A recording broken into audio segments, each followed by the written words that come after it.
We didn't know if we would make it out. We just knew everything was ending. Hey guys, tonight we're slipping into a story that's not about battle plans or headlines, but about you, an ordinary American kid, barely old enough to shave, thrown into the humid, chaotic heart of the Vietnam War. You're not a general, not a John Wayne hero, just a young grunt with a rifle, a rucksack stuffed with dreams, and a heart pounding like a drum. This is your life in the jungles of Vietnam, where the air smells like wet earth, gunpowder, and the faint sweetness of jasmine carried on the breeze. So, before you settle in, hit that like button if you're ready for this journey, and subscribe if you love these cozy dives into history's quieter corners. Drop a comment, tell me where you're watching from and what time it is. It's always cool to see who's out there sharing this moment.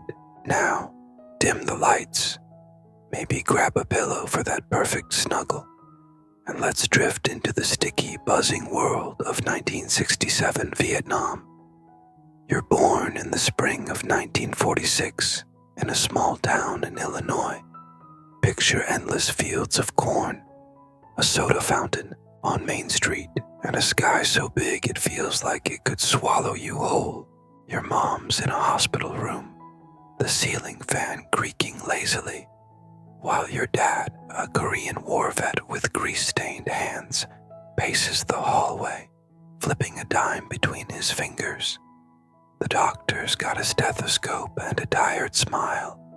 He's delivered dozens of babies this year, but to your parents, you're the center of the universe. You come out squalling, fists clenched, already stubborn as a mule. Your dad peers at you, his eyes softening, and says, "This one's gonna keep us on our toes." The nurse chuckles, tucking you into a blanket that smells like starch and hope. Your childhood home is a modest bungalow, its white paint chipped from too many winters, with a front porch where your mom hangs laundry to dry. Your crib's a creaky hand-me-down, carved with your older brother's initials, draped with a quilt your grandma pieced together from scraps of old dresses. The living room radio crackles with Hank Williams or news about the Cold War, and the kitchen's always warm with the scent of bacon grease and Folgers coffee. Your family's not flush. Your dad fixes trucks at the garage. Your mom bakes for the church bazaar. But they're proud, hard-working folks. You've got a brother, Tommy, who's forever stealing your marbles. A sister, Annie, who hums show tunes while braiding her hair.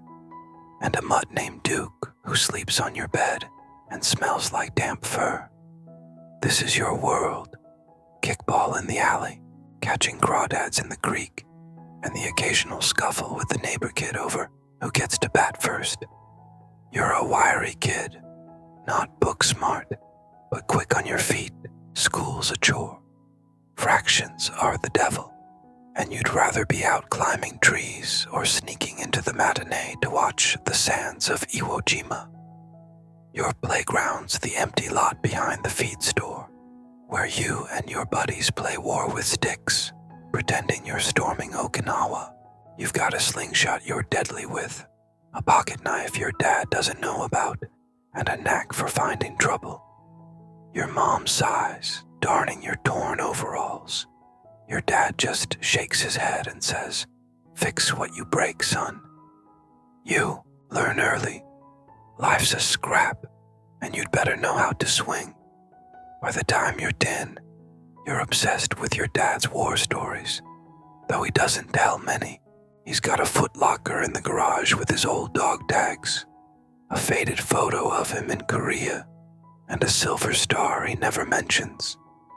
You sneak in when he's at work, trying on his helmet, heavy and cool against your head, imagining yourself dodging bullets in some far-off jungle.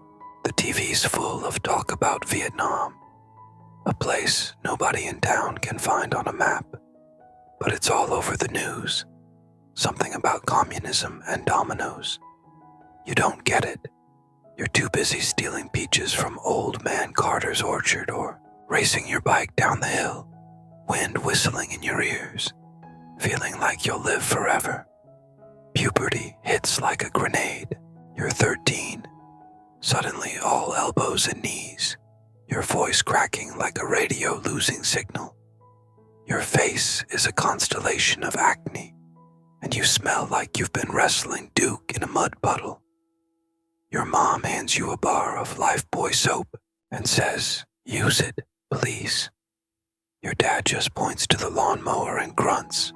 You're stuck in Tommy's hand-me-downs, too tight across the shoulders, and you're starting to notice girls, especially Jenny from homeroom, with her ponytail and laugh that makes your stomach flip. You try to talk to her, stammer, and drop your pencil. Tommy teases you mercilessly. You shove him into the couch. It's love, sibling style. High school's a blur of Friday night lights, milkshakes at the diner, and sneaking your dad's old Milwaukee with your buddies behind. The water tower. You're not the star halfback, but you're scrappy, good enough to play defensive end on the football team. Your coach calls you a bulldog with heart. You grin because it fits. You're no scholar. Geometry's a lost cause. But you've got a gift for fixing things. The neighbor's tractor, your bike's chain, the radio when it fritzes out. You graduate in '64, cap and gown. Your mom snapping photos. Your dad clapping your back like you've done something big. You're 18, the world's yours. But there's a shadow creeping in. The draft. It's 1966 and Vietnam's not just a word anymore. It's a weight. Your dad's quiet about it, but his eyes say he knows what's coming. Tommy's already enlisted, a Marine, and his letters home are short, full of bravado you're not sure you believe. You don't want to dodge. Your dad would skin you. And besides, there's this stubborn fire in you, a need to prove you're not just some kid from Illinois. You enlist in the army, figuring you'll beat the draft board to the punch. Basic training's at Fort Leonard Wood, Missouri, where the air's thick and the drill sergeants scream like they're auditioning for a horror flick. You learn to march, shoot, and crawl through mud. Your M16 heavy but familiar, like a cranky uncle. You're scared, but you hide it behind a smirk. Nobody admits they're not. You ship out in early '67, right as the war's heating up. Your mom hugs you so tight your ribs ache, slipping a photo of the family into your pocket. Your dad shakes your hand, his grip like steel, and says, "Come back in one piece." Jenny writes you a letter, her handwriting loopy, her words soft, promising to wait. The flight's a rattling C-130, packed with guys like you, kids from Iowa, Jersey, Alabama, all trying to act tough. The air smells like jet fuel and nervous sweat. Someone cracks a joke about Bob Hope's USO show. A few guys laugh, but it's thin, like they're whistling past a graveyard. You land at Bien Hoa Air Base, and Vietnam hits you like a wet rag. The heat's a living thing, wrapping around you, making your uniform stick to your skin. The air's heavy with the diesel, fish sauce, and something sweet. Maybe flowers, maybe decay. You're assigned to the 9th Infantry Division, a rifleman in a platoon patrolling the Mekong Delta, where the rivers twist like veins and the VC move like shadows. Your rucksack's a beast. 50 pounds of ammo, sea rations, a poncho, and Jenny's letter tucked in your helmet. Your boots sink into black mud, and the jungle hums with life. Cicadas, frogs, and the constant whisper of danger. You're 19, and this is your new reality. Your first week's a fever dream of heat, sweat, and orders you barely understand. You're a Jerry, a new guy, and the veterans with their faded fatigues and hard eyes watch you like you're a fuse waiting to blow. Your platoon sergeant, a Texan named Callahan, with a drawl and a scar across his jaw, hands you a bandolier and says, "Don't get dead." You nod, gripping your M16, wondering if you'll ever see Illinois again. The guy next to you, a skinny kid from Memphis named Eddie, chews gum and talks about his mama's fried catfish. You like him. He's got a laugh that cuts through the tension like a knife. The jungle's a maze, green and alive, hiding snakes, booby traps, and men who know it better than you. Your first patrol's a slog through a swamp, the water up to your thighs, the air thick with mosquitoes. Callahan leads, his eyes scanning the tree line like he's reading a map nobody else sees. You learn fast. Step where he steps. Watch for wires and never trust a quiet trail. Eddie hums, sitting on the dock of the bay under his breath. You smile, because it's the only normal thing in this green hell. Training was neat. Vietnam's messy. Fort Leonard Wood didn't teach you about the smell of cordite, the way leeches latch onto your legs, or the silence before a firefight. Your first contact's a shock, a crack like a whip, then a dozen more, and you're face down in the mud, firing at shadows. Eddie's shouting, Callahan's barking orders, and your heart's a jackhammer. You empty a magazine, reload, and keep shooting until Callahan yells, "Cease fire." The jungle's quiet again, but your ears ring like church bells. You're not sure if you hit anything. You're just glad you're breathing. Life at the firebase is raw and real. Your hooch is a shack of sandbags and corrugated tin. Your bed a cot that smells like mildew and regret. Meals are sea rations, canned spaghetti, beef and potatoes, or the cursed ham and lima beans Eddie calls green death. You trade your smokes for his pound cake, crumbling it into your mouth with muddy fingers. At night, you lie awake, listening to the jungle's chorus, crickets, mortars, and the occasional whoomp of a flare. You write to Jenny, telling her about the sunsets, how the Mekong glows pink at dusk, not the blood on your boots. You don't mention the nightmares, or the swamps alive and pulling you under. You're 20 now, and the war's your teacher. You learn to spot a tripwire, thin, glinting in the grass, tied to a grenade or worse. You learn the sound of an AK-47, different from your M16's sharp bark. You learn to clean your rifle in the dark, to sleep with your boots on, to tell when Eddie's joking and when he's scared. Callahan teaches you to read the delta. Ripples in the water mean movement. No frogs mean trouble's near. School never taught you how to smell fear, but you do now. Sharp and sour like sweat gone bad. One day, you're on patrol near a village, a scatter of thatched huts and rice paddies. An old man in a conical hat, his teeth stained with betel nut, watches you from his porch, his hands busy weaving a basket. Callahan nods to him, and you offer a candy bar from your rations. He takes it, his eyes crinkling, and says something in Vietnamese. Callahan translates. He says, "War's bad for the heart." You nod, not sure what to say. Later you see a girl, maybe 12, carrying a basket of lotus flowers. She smiles, quick and shy, and you wonder what she thinks of you. This stranger with a gun and a nervous grin.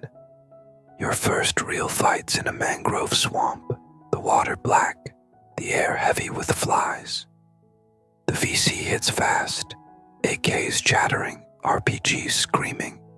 You dive behind a root, mud in your mouth, and return fire. Bullets zip past, close enough to feel their heat. Eddie's next to you, cursing through his gum, laying down cover. Callahan shouting for a radio, his voice steady. You see a figure in the trees, a man, maybe your age, his rifle flashing. You aim, squeeze, and he drops. You don't feel like a hero. You feel like you might puke. When it's over, you're soaked, your hands shaking. Callahan claps your shoulder. Good work, kid. You nod, but good feels like a lie.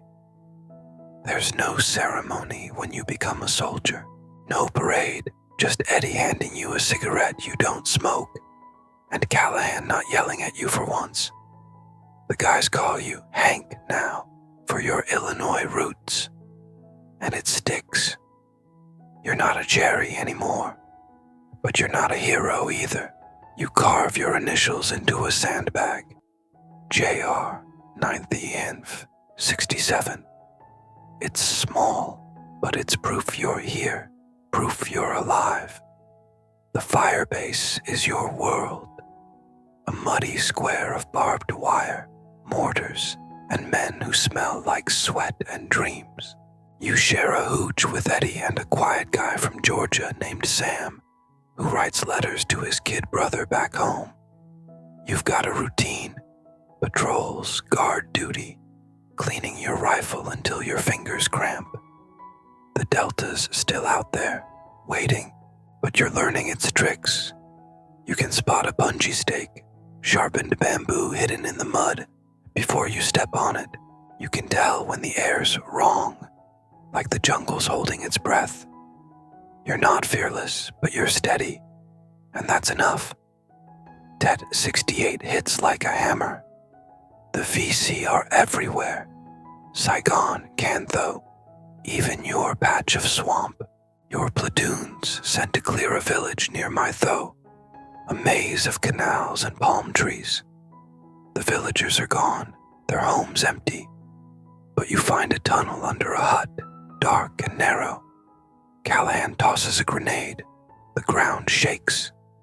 You crawl in after, your flashlight flickering, the air thick with earth and fear. You find a cache, AKs, rice, dynamite. You haul it out, your hands burning, and Callahan burns it all, the flames bright against the dusk. A boy watches from a ditch, his eyes old. You give him a chocolate bar. He takes it, says nothing. You wonder if he'll remember you.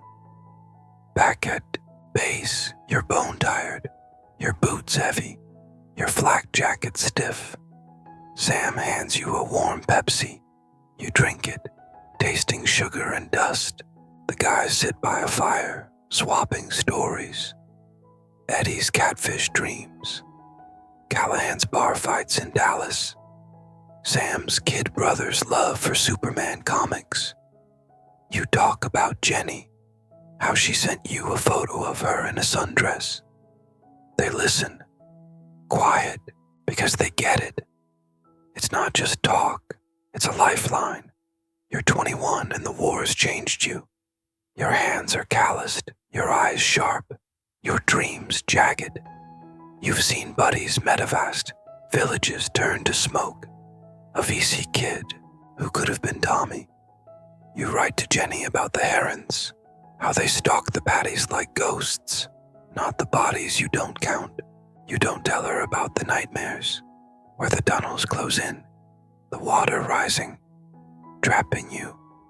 The monsoons come, turning the fire base into a lake.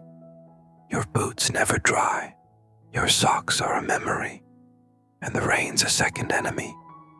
You patrol in it, your M16 wrapped in plastic, your poncho useless.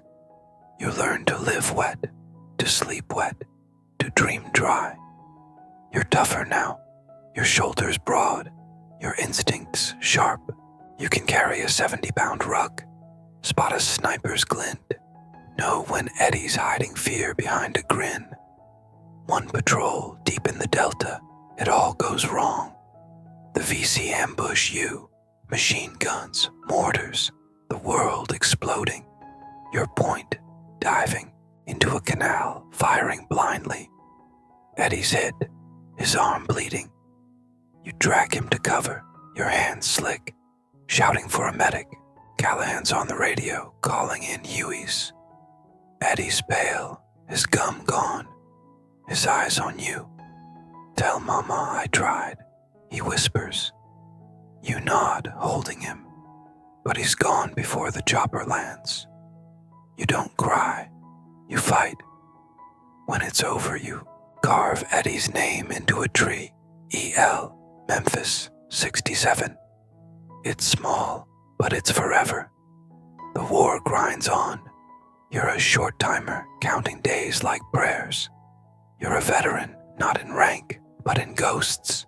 The platoon's your family. Callahan's gruff orders, Sam's quiet strength. The new guys who look at you like you're Callahan.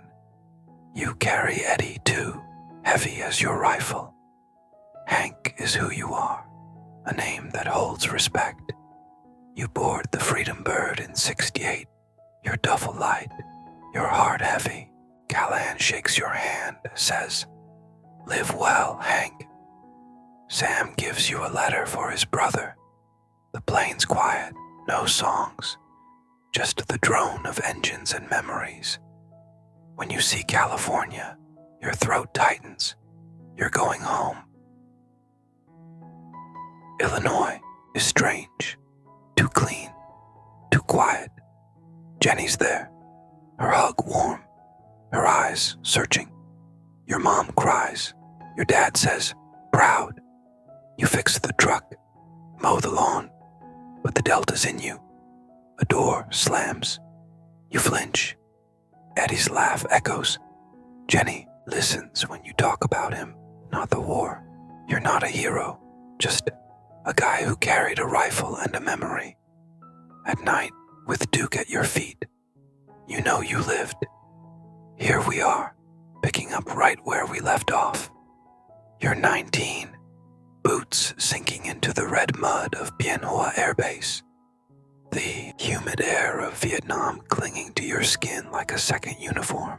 But before we dive deeper into the jungle, let's step back a little to the months that shaped you, the grueling days at Fort Leonard Wood, where you transformed from a scrappy kid from Illinois into a soldier carrying the weight of a war you're only beginning to understand. This is your story, your sweat, your fears, and your first steps into a world where every choice could be your last. So, settle in, maybe grab a blanket for that cozy vibe, and let's ease into the dusty, shouting chaos of basic training and your first days in the Mekong Delta. Don't forget to hit that like button if you're enjoying this journey, and drop a comment. Where are you watching from? And what time is it there? Let's get comfortable and keep going. It's late summer of 1966, and you've just assigned your life over to the Army. Your enlistment papers still crisp in your pocket as you board a bus to Fort Leonard Wood, Missouri. The ride's long, the seats are hard, and the guy next to you, a lanky kid from Oklahoma named Pete, won't stop talking about his dad's Chevy Bel Air and how he rebuilt the carburetor last summer. You nod, half listening, staring out the window as the Illinois cornfields fade into Missouri's rolling hills, the sky streaked with the orange glow of dusk. Your stomach's in knots, a mix of excitement and dread. You've never been this far from home, and you're wondering if you've made a mistake. The bus rattles on, the engine groaning, the air thick with the smell of diesel and nervous sweat. Pete offers you a stick of gum. juicy fruit wrinkled from his pocket. You take it, chewing slowly, the sweetness grounding you as the base comes into view. Fort Leonard Wood is a sprawling maze of barracks, parade grounds, and dusty trails, all buzzing with the shouts of drill sergeants and the clomp of boots. You step off the bus, the air heavy with the scent of pine, motor oil, and the sharp tang of fear. A sergeant with a clipboard barks your name, hands you a duffel bag that weighs as much as your little sister Annie, and points you to a barracks that smells like bleach, old socks, and the faint musk of too many bodies in too small a space.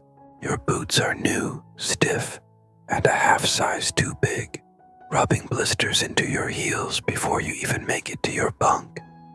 The mattress is thin, the springs creaking under your weight, and the wool blanket itches against your skin. You're surrounded by strangers. 20 guys, all wide-eyed, all pretending they're not scared.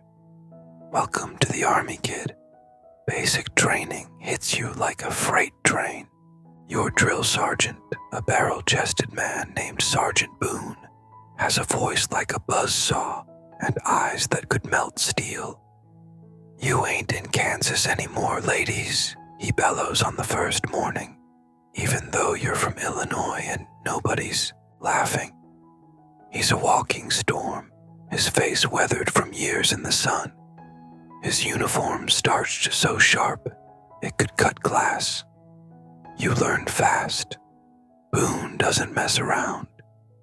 You make your bed so tight, a quarter bounces off it. Polish your boots until you can see your reflection, and salute anything that moves. The days start before dawn. Boone's whistle slicing through your dreams like a knife, and end with you collapsing onto your bunk, muscles screaming, mind spinning with everything you've learned. The first week's a blur of running, shouting, and pain. You run until your lungs burn, your boots pounding the dirt. Boone yelling, "Faster, Hank, you're dragging like a damn mule."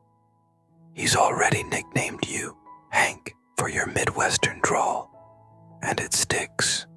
A piece of home in this chaos. You crawl under barbed wire, mud caking your face, the sharp edges snagging your fatigues. You climb ropes that tear your palms raw, the rough fibers burning with every grip, and swing over pits that smell like stagnant water and regret. Your hands blister, your knees scrape, and your back aches. But you keep going, because Boone's watching, and the thought of his disappointment is worse than the pain. You learn to fire an M16, the rifle heavy in your hands. Its stock cool against your cheek. The range is a cacophony of cracks and pops, the air thick with the smell of gunpowder and hot metal. Boone's voice cuts through the noise. "Hank, keep your elbow down, boy. You're shooting like a damn girl." You adjust, your arms trembling, and squeeze the trigger. The recoil slams your shoulder, but the bullet hits the target. Silhouette of a man, paper thin but too real. You swallow hard, the image sticking in your mind. Boone grunts, a rare sign of approval, and you feel a flicker of pride even as your stomach churns. The obstacle course is your personal hell. It's a maze of walls, trenches, and ropes, designed to break you down and build you back up. You slip in the mud, your boots sliding, and scrape your shin on a log, the sting sharp enough to make you hiss. Pete, the Oklahoma kid, grabs your arm, pulling you up with a grin. "Come on, Hank, you ain't quitting on me now," he says, his voice light despite the dirt smudged across his face. You nod, gritting your teeth, and push on, scaling a wall that feels 10 feet taller than it is, your fingers clawing at the wood, splinters digging into your skin. By the third week, you're faster, your movements surer, your body adapting to the punishment. You're not a soldier yet, but you're getting there, one bruised step at a time. Nights in the barracks are a mix of exhaustion and quiet bonding. You share a bunk room with 20 guys, the air heavy with the smell of sweat, liniment, and the faint sweetness of letters from home.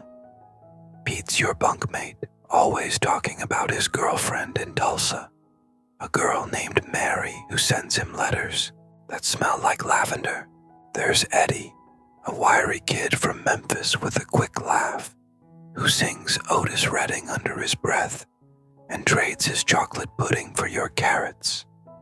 There's Sam, a quiet Georgian with a Bible in his duffel, who listens more than he talks, his eyes kind but distant. You swap stories over flickering flashlights. Your dad's garage in Illinois, where he'd let you hand him wrenches while he worked on trucks. Pete's Chevy, which he swears he'll race one day. Eddie's mama's fried catfish, so good it'd make you cry. Sam's kid brother who wants to be an astronaut and draws pictures of the moon. It's not friendship yet, but it's close, a fragile thread woven through shared misery and the knowledge that you're all headed for the same uncertain place. You learn more than just how to march and shoot. You learn to field strip your M16 in under a minute, your fingers clumsy at first, fumbling with the bolt, the spring, the pin. Boone stands over you, stopwatch in hand, barking, "Faster, Hank, you're moving like molasses." By week 5, you can do it blindfolded, the pieces clicking back together like a puzzle you've solved 100 times. You learn to read, a map, the lines and symbols a new language, your compass a lifeline in the woods. You learn to bandage a wound, your hands shaking as Boone yells, "He's bleeding out, Hank, move it."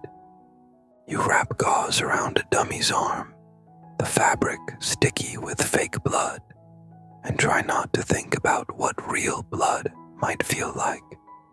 You learn to ignore the blisters on your feet, the ache in your shoulders, the sweat that stings your eyes. You learn to trust the guy next to you, because out there, wherever there is, he might be the only thing keeping you alive.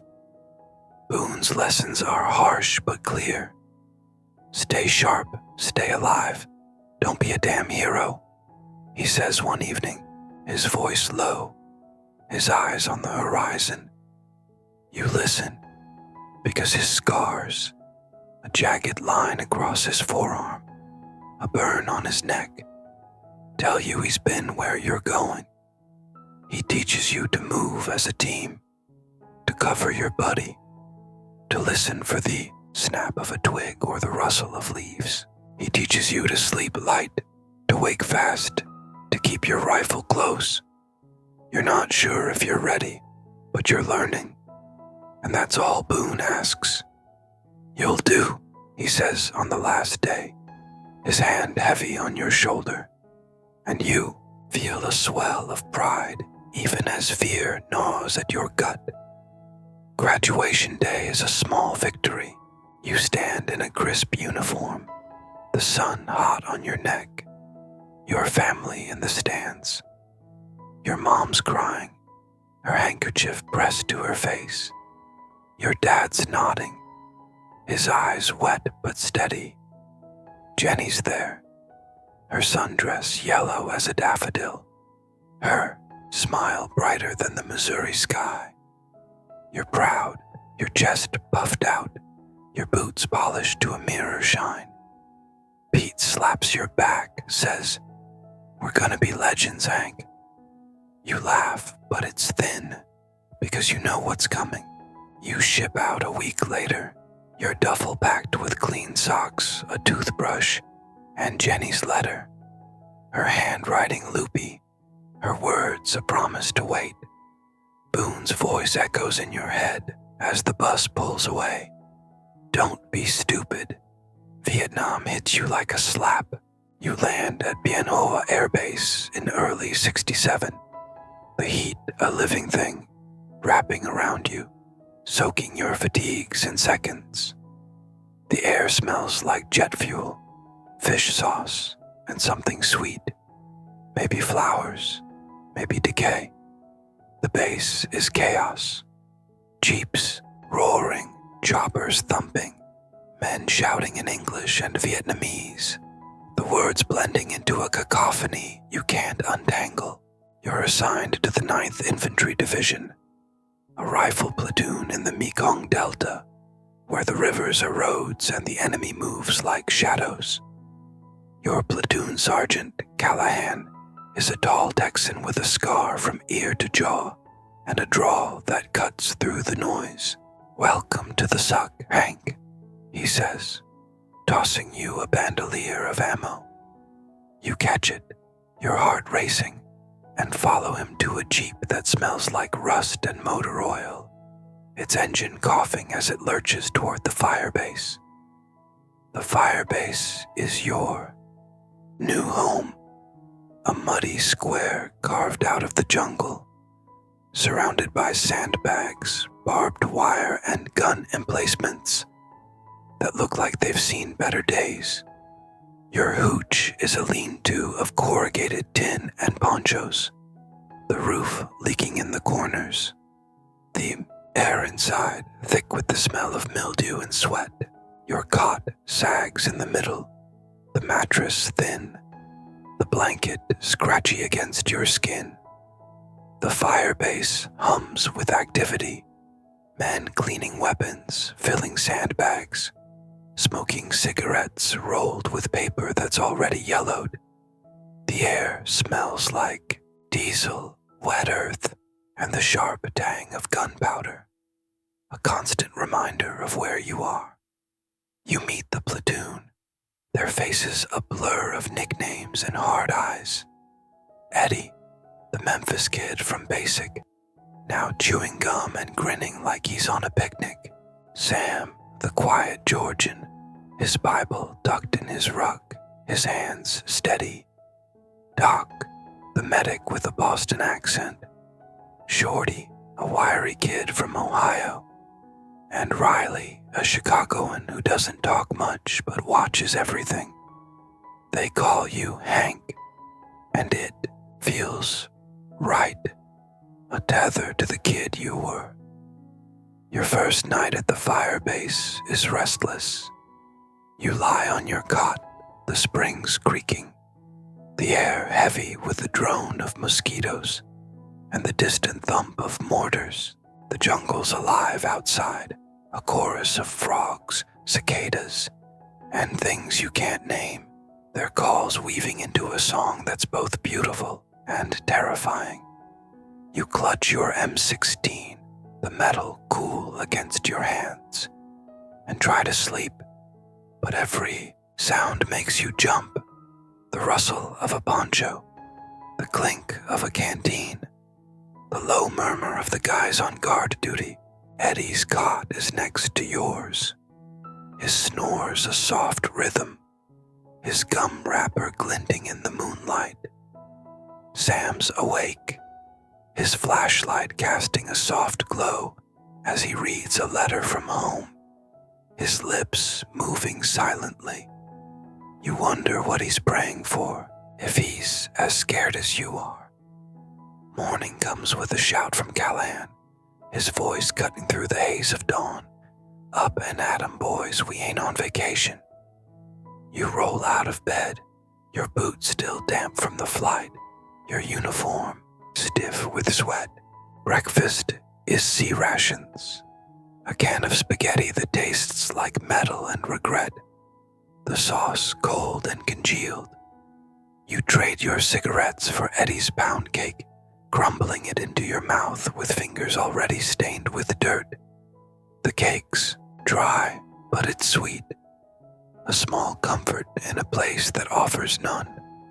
Callahan watches you eat, his eyes sharp, then hands you a cleaning kit. Your rifle's your life, Hank, he says, his voice low. Keep it clean, or it'll kill you faster than Charlie will. You nod, sitting on a sandbag, and start cleaning. The smell of gun oil sharp in your nose, the rhythm of the task calming your nerves. Your first patrol is a baptism in mud. The Mekong Delta's a labyrinth of rivers, rice paddies, and jungle. The water warm, the mud sucking at your boots like it's alive. Callahan leads, his M16 slung low, his eyes scanning the tree line like he's reading a book nobody else can see. You're in the middle of the line, your rifle heavy, your heart pounding so hard, you're sure the VC can hear it. Eddie's behind you, humming My Girl under his breath, his voice a quiet comfort. The air's thick with the buzz of mosquitoes, the sweet tang of mangrove, and the faint, sour smell of fish from a nearby canal.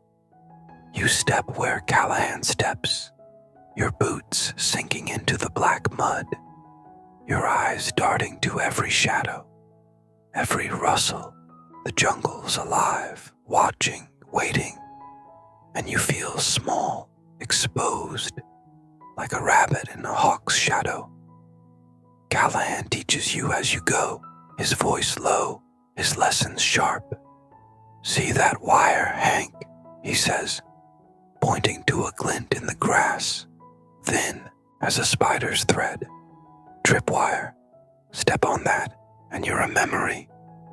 You nod, your stomach twisting, and step wide, your boots squelching in the mud. He shows you how to read the water. Ripples mean movement. Stillness means trouble. He teaches you to listen for the absence of sound. No birds, no frogs, just the heavy silence of danger. You learn fast because you have to, because the Delta doesn't forgive mistakes. Eddie hums, Sam prays, and you keep moving, your rifle ready, your eyes sharp. Back at the fire base, you're bone-tired, your boots caked with mud, your uniform stiff with sweat and river water. You clean your rifle. Again, the routine grounding you, the smell of oil and metal. A strange comfort. Eddie sits next to you, his gum smacking, his grin wide. Not bad for a Jerry, he says, slapping your shoulder. You smile because he's right. You didn't freeze, didn't trip, didn't die. Sam hands you a warm Coke, smuggled from who knows where, and you drink it. The sugar sharp on your tongue, the bubbles fizzing in your throat. Callahan watches from a distance, his scar catching the light, his nod small but enough. You're not a soldier yet, but you're learning, and that's all that matters. The fire-base routine takes hold. You wake to the thump of outgoing mortars, the air heavy with the smell of cordite and damp earth. You eat sea rations for every meal, beef stew that tastes like glue, peaches and syrup that are the best thing you've ever had, and ham and lima beans that Eddie calls green death. You trade your smokes for his peanut butter, spreading it on crackers with a spoon. The taste a reminder of home. Guard duty's long, the night a tapestry of sounds. The croak of frogs, the whine of mosquitoes, the occasional crack of a sniper shot that makes you duck behind the sandbags. You write to Jenny, your flashlight dim, your words careful. You tell her about the herons in the paddies, their legs thin as reeds, their wings white against the green. You don't tell her about the leeches, the heat rash, the fear that sits in your chest like a stone. Your first firefight comes without warning. You're on patrol, knee-deep in a paddy, the water warm, the air buzzing with flies. When the world erupts, AK-47s barking like angry dogs, RPGs screaming overhead. You dive into the mud, your rifle up, firing at shadows in the tree line. Your heart's a drum pounding in your ears, your hands steady by instinct. Eddie's shouting, his voice high. Hank on your left. You swing your rifle, fire, and see a shape drop. Callahan's calling for a flare, his voice steady, his radio crackling. Bullets zip past, close enough to feel their heat, one kicking up mud an inch from your hand. A flare pops, bathing the jungle in red, and you see them, VC fighters there, rifles flashing, their faces young, too young. You fire again, reload, fire, until Callahan yells, "Cease fire." The jungle goes quiet, but your ears ring, your hands shake, your breath comes in gasps. Callahan checks you, his hands quick, his eyes sharp. "Not dead yet, Hank," he says, and you nod because you're alive, and that's enough. Back at the fire base, you're silent, the adrenaline fading, leaving you hollow. Eddie hands you a cigarette, his hands shaking too, and you take it, though you don't smoke, the paper rough between your fingers. Sam sits with you, his Bible closed, his eyes on the horizon, and prays, his voice a whisper. Riley, the quiet Chicagoan, joins you, his voice low. "First one's always the worst," he says, and you nod, because words don't come. You carve a notch into your cot with your knife. GR 67 Mekong. A small mark, but it's yours. Proof you made it through. The guys don't razz you as much now. You're still Hank, still green, but you're one of them, bound by mud, blood, and the kind of trust you can't explain. The Mekong Delta's your teacher now, its lessons carved into your bones. You learn to move quietly, your boots soft in the mud, your breath shallow. You learn to think fast, to trust your gut, to smell danger before you see it. Sharp, electric, like ozone before a storm. You learn to read the water, the jungle, the air. Ripples mean movement. Silence means watch out. A faint whiff of smoke means trouble. You're not a hero, but you're a soldier. And that's enough for now. The war's just beginning and you're in it. Boots deep, heart racing, with Eddie's laugh, Sam's prayers, and Jenny's letter to keep you grounded. We're back, diving deeper into your story, Hank, where the Mekong Delta's grip tightens, and the war starts to etch its scars into your soul. You're 20 now, a soldier shaped by mud, sweat, and the bitter taste of that first firefight, still clinging to Eddie's laugh and Jenny's letter, like lifelines in a storm.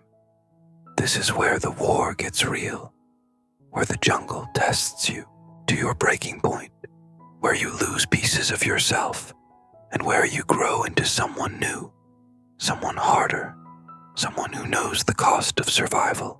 So settle in, maybe dim the lights for that cozy, sleepy vibe, and let's ease into the heat, the smoke, and the quiet moments that define your journey.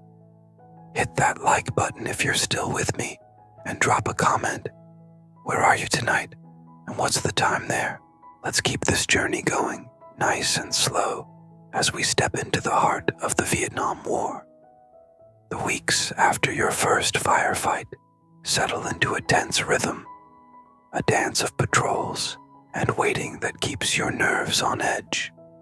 The firebase is your sanctuary, a muddy square of sandbags, barbed wire and corrugated tin, the air thick with the smell of cordite, wet earth, and the faint sweetness of rice cooking in the distance, carried on the breeze from some unseen village. You wake each morning to the thump of outgoing mortars, the ground trembling beneath your cot, the sound a grim alarm clock that pulls you from dreams of Illinois cornfields, your dad's garage, and Jenny's smile, her sundress yellow as a daffodil. You roll out of bed, your boots caked with yesterday's mud, the soles heavy with the Delta's black earth, your uniform stiff with sweat that never dries in this relentless humidity. Breakfast is C-rations, a ritual of peeling back the tin lid with a P-38 can opener, the metal scraping against metal, a sound that's become as familiar as your own heartbeat. Today, it's beef stew, the gravy cold and greasy, clinging to the spoon like glue, tasting faintly of tin and regret, or peaches in syrup, their sweetness, a rare treat that you savor, letting the juice drip down your chin, the taste, a fleeting memory of summer picnics back home.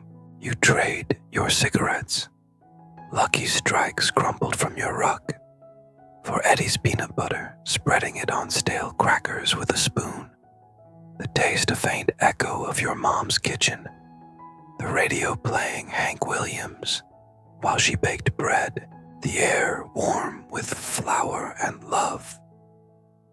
Callahan's voice cuts through the morning haze, sharp as a blade, his Texas drawl steady, unwavering. "Gear up, boys, we're moving out," he says, his scar catching the first light of dawn, a jagged line from ear to jaw that tells stories you're not sure you want to hear. You grab your M16, the metal cool against your calloused hands, the weight familiar now, like an extension of your body, the stock worn from use, the grip slick with your sweat, your bandoliers heavy across your chest, the ammo clinking softly with each step, and your rucksack's a beast, 50 pounds of gear, from extra socks to C-rations, to a poncho that never keeps out the rain, its edges frayed, its surface stained with mud and blood. You check your helmet, Jenny's letter tucked inside, the paper worn thin from being handled too much, her loopy handwriting a lifeline you read when the nights stretched too long, her words a promise to wait, a tether to a life that feels further away with each patrol. Eddie's already up, chewing gum, his grin wide as he hums, sitting on the dock of the bay, the tune a quiet rebellion against the war's noise, his voice a comfort in the chaos. Sam's quieter, his Bible tucked in his rug, his lips moving in silent prayer as he adjusts his gear, his hands steady, his eyes distant but kind. You nod at them, a silent check-in, a ritual that says you're all still here, still alive, and follow Callahan out of the firebase, your boots squelching in the mud, the jungle waiting like a predator on the horizon, its green canopy, a wall of secrets. Patrols are your life now, a slow, deliberate march through the Mekong Delta's labyrinth, a world of water and shadow that tests you with every step. The rice paddies stretch out like green mirrors, reflecting a sky that's too blue for a place so full of death. The water warm under your boots, the mud sucking at your steps like it's trying to pull you under. Each step a battle against the earth itself. The jungle looms on the edges, its canopy thick with vines and shadows, the air buzzing with mosquitoes that leave welts on your neck. Their whine a constant companion, a high-pitched hum that sets your teeth on edge. Cicadas chirp in a shrill chorus, their song rising and falling like a heartbeat, a sound that's both beautiful and ominous, and the faint smell of jasmine mixes with the sour tang of swamp water, a strange contrast that makes your head spin. the sweetness cloying in the heat. Callahan leads, his M16 slung low, his eyes scanning the tree line like he's reading a map nobody else can see. His movements sure, his presence a steady anchor in this green hell. Eddie's behind you, his humming a soft comfort, his gum smacking softly as he steps where you step, his boots leaving prints in the mud that fill with water as soon as he moves. Sam brings up the rear, his prayers a low murmur, barely audible. Over the buzz of insects, his presence steady, like a rock you can lean on when the fear gets too heavy. You've learned to read the delta now. Ripples in the water mean movement. A sudden silence in the jungle means danger. A glint of wire in the grass means death. A tripwire or a mine waiting to end you. Your rifle's always ready. Your finger off the trigger but close. Your senses sharp. Your gut a knot of fear you've learned to live with. A constant companion as real as the sweat that stings your eyes. As real as the weight of your rug. Your second firefight comes a week later, near a village called Danfu, a cluster of thatched huts along a muddy path, the air heavy with the smell of burning wood, fish sauce, and the faint sweetness of coconut from a nearby grove. It's dusk, the sky streaked with orange and pink, the heat still oppressive even as the sun dips low, the humidity a blanket that clings to your skin. You're on a patrol, wading through a paddy, the water up to your thighs, the mud sucking at your boots, the sound of your steps, a soft squelch that blends with the chirp of crickets and the croak of frogs. The VC strike without warning, their AK-47s cracking like thunder. Their muzzle flashes bright in the fading light, RPGs screaming overhead, their explosion sending geysers of water and mud into the air. The shock waves rippling through the paddy. You dive down, the water warm against your face, the taste of mud and algae sharp on your tongue. Your rifle up, firing at shadows in the tree line, your heart pounding like a drum in your chest, a rhythm that drowns out everything else. Eddie's next to you, his rifle blazing, his grin gone, replaced by a grimace as he shouts, "Hank, on your right." You swing your M16, firing a burst, the recoil sharp against your shoulder, the smell of gunpowder sharp in your nose, a bitter tang that burns your throat. Callahan's shouting orders, calling for a flare, his radio crackling with static as he moves through the chaos, like a man who's done this too many times.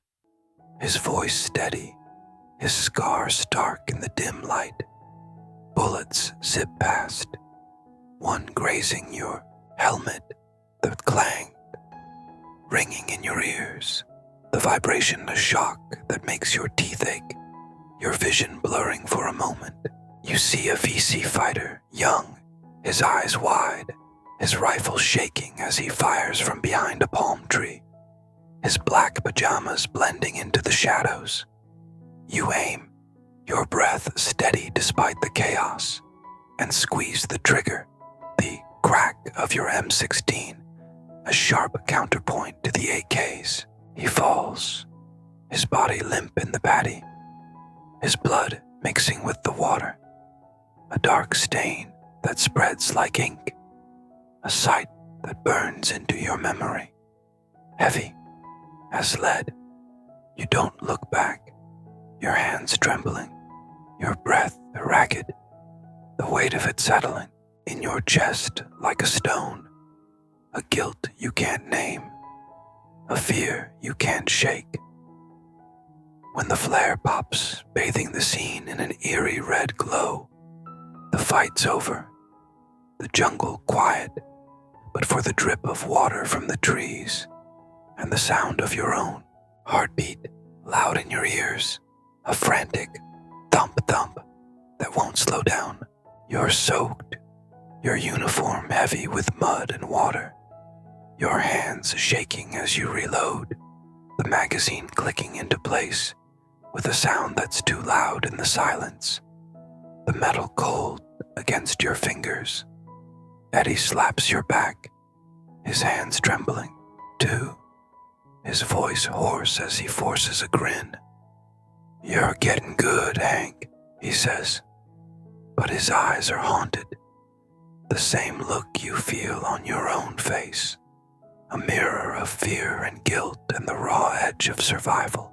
Sam sits with you on the bank, his Bible open in his lap, his voice soft as he reads a psalm about strength, the words a quiet comfort against the chaos, a lifeline you cling to as the adrenaline fades, leaving you hollow.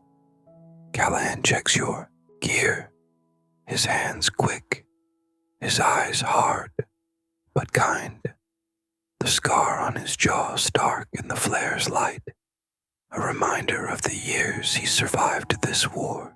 "You did right, kid," he says, his voice low, steady, and you nod, because his approval feels like a lifeline, a weight lifted, even as guilt gnaws at you, sharp and bitter, a taste you can't wash away with the warm Coke Sam hands you later. That night, back at the fire base, you carve another notch into your cot with your knife. JR, Dan Fu, 67. Your hands steady despite the tremor in your chest, a mark of survival, a tally of what you've seen, what you've done. The image of that boy, young and scared, haunts your dreams, his face blending with Tommy's, with your own, a reminder of how close you are to the edge, how thin the line is between living and dying. The Delta keeps teaching you its lessons, harsh and unyielding, written in mud and blood and the screams you can't unhear. You learn to spot punji stakes, bamboo sticks sharpened to a point and hidden in the mud, their tips dark with poison or worse, waiting to pierce a boot, a leg, a life, the pain, a slow death if you're not careful. You learn the sound of a B-40 rocket, a low whine that builds to a scream before it explodes, the shockwave knocking you flat if you're too close, the heat of the blast a searing wave that leaves you gasping. You learn to move quietly, your boots soft in the water, your breath shallow, your eyes darting to every shadow, every rustle in the undergrowth, your senses sharp, your nerves frayed but steady.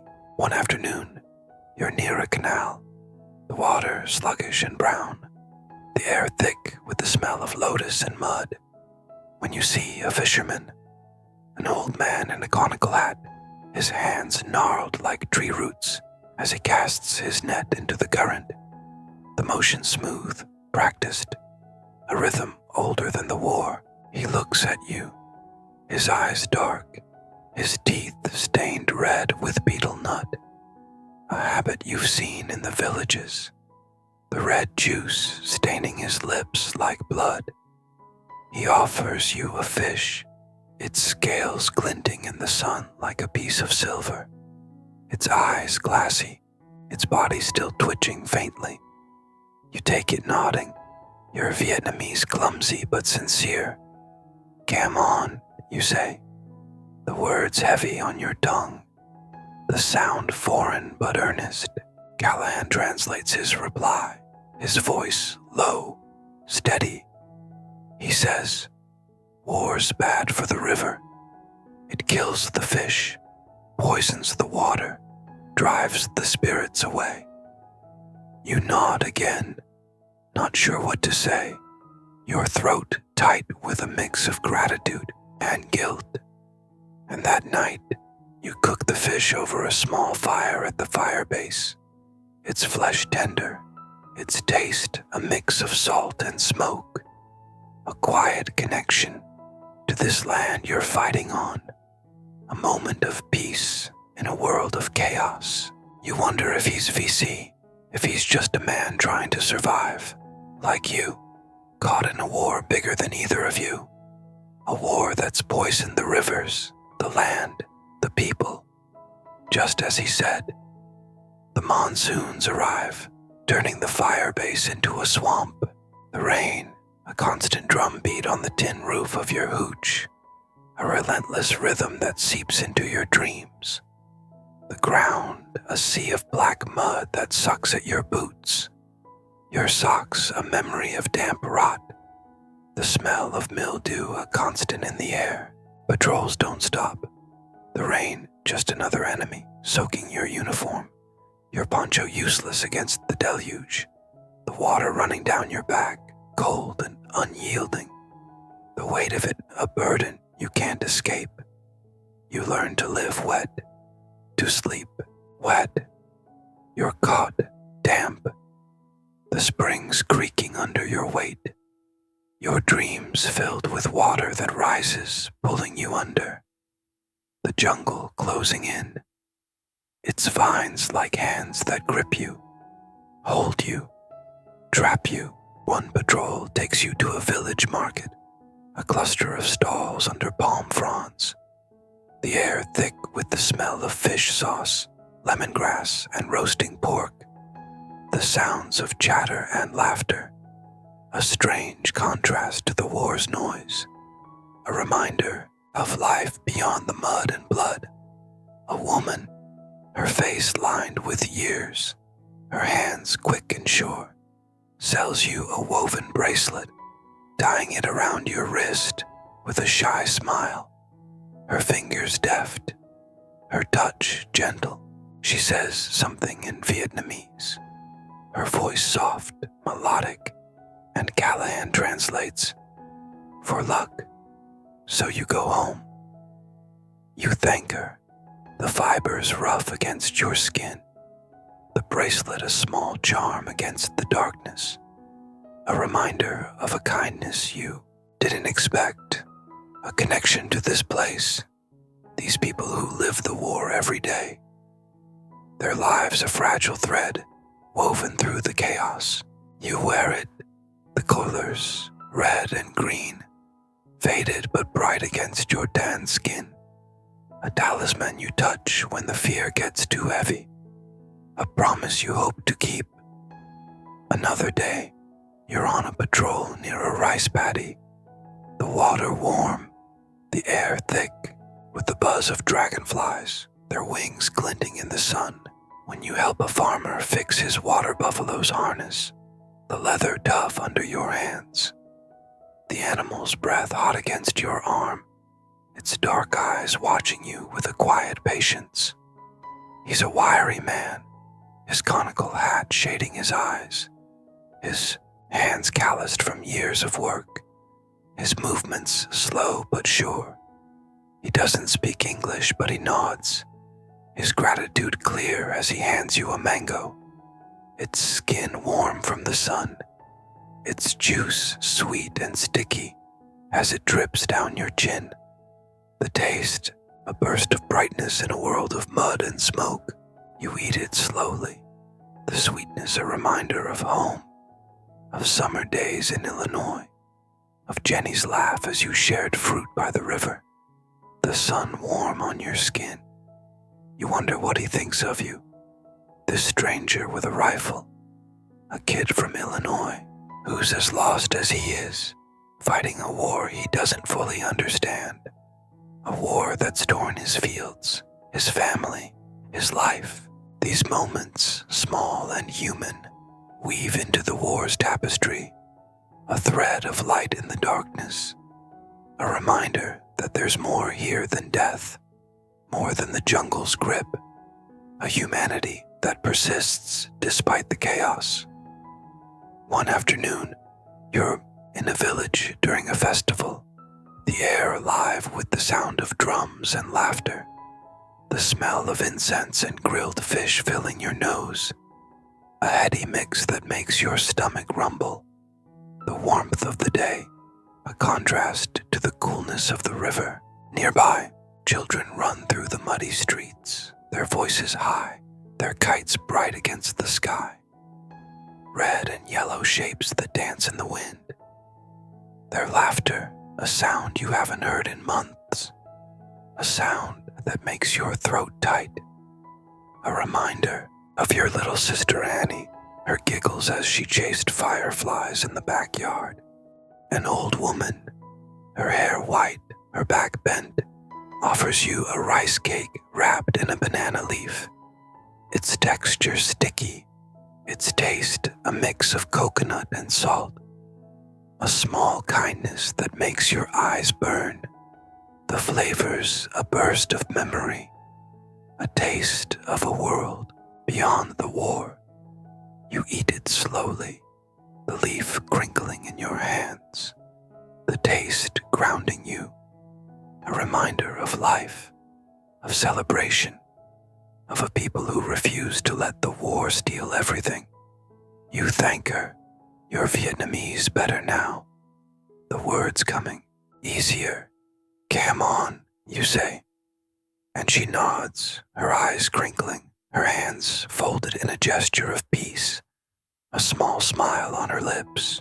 These interactions, brief but profound, become part of you, a mosaic of moments that remind you there's beauty here, even in the midst of war, a resilience you admire, a strength you hope to find in yourself.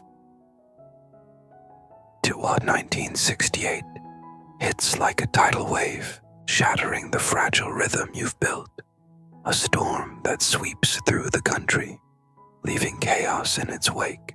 The VC launch their offensive, striking everywhere. Saigon, you, even your little patch of the Delta. Their attacks a coordinated fury that catches everyone off guard. Your platoons sent to a village near My Tho, a maze of canals, palm trees, and thatched huts, the air thick with the smell of gunpowder and fear, the sky dark with smoke, the ground trembling with the force of the assault. The attack comes at night, the first explosions rocking the earth, the sky lit by flares that cast an eerie glow over the village, turning the palm trees into skeletal shadows, the water in the canals reflecting the red and white light. You're on the perimeter, your M16 hot in your hands, the barrel warm from firing, your eyes stinging with sweat and smoke as you shoot at shapes in the dark. The muzzle flashes your only guide, the sound a deafening crack, crack, crack that drowns out your thoughts.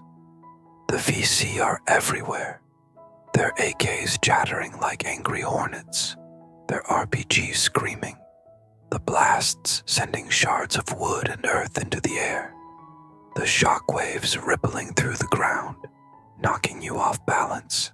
Eddie's next to you, his voice high, his gum gone, his rifle blazing as he shouts, "Hank, cover me." He moves to toss a grenade, his arm back, his body exposed for a moment, a silhouette against the flare's light. But an RPG hits close, the explosion, a roar that throws you back, mud and water in your face, your ears ringing with a high-pitched whine, your vision swimming, the world tilting as you struggle to breathe. When the smoke clears, Eddie's down, his arm a bloody mess, his fatigues torn, his breathing shallow and ragged, the air around him thick with the coppery smell of blood.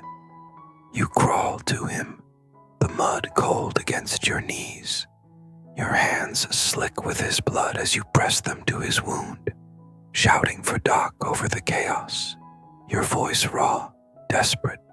"Hang on, Eddie, stay with me," you yell, your voice breaking, your heart a jackhammer in your chest, a frantic rhythm that matches the gunfire, the screams, the chaos. Callahan's on the radio, calling for a medevac, his voice tight, his scars dark in the flare's light, his hands steady despite the madness, a rock in the storm. Eddie's eyes find yours, wide and scared, his words weak as he gasps. "Tell Mama I tried, Hank." You nod, tears mixing with the mud on your face, holding him close, his body heavy in your arms, his warmth fading, his breath a shallow rasp against your cheek. He's gone before the chopper lands, his gum wrapper still in his pocket, crumpled and stained. His laugh a ghost that haunts the air, a sound you'll never hear again.